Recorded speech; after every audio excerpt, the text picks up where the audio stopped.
আসসালামু আলাইকুম রহমতুল্লাহ। রাসূল সাল্লাল্লাহু আলাইহি ওয়াসাল্লাম বলেছেন, চন্দ্র এবং সূর্যগ্রহণ আল্লাহর নির্দেশনাবলীর মধ্যে দুটি। এগুলো কারো জন্ম বা মৃত্যুর কারণে হয় না।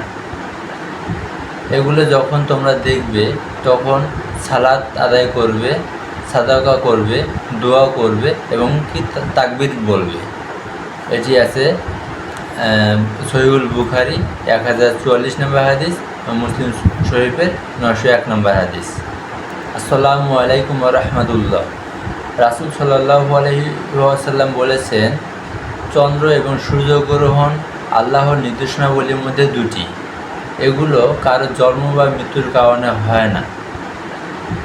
এগুলো যখন তোমরা দেখবে তখন সালাত আদায় করবে, সাদাকা করবে, দোয়া করবে এবং কি তাকবীর বলবে।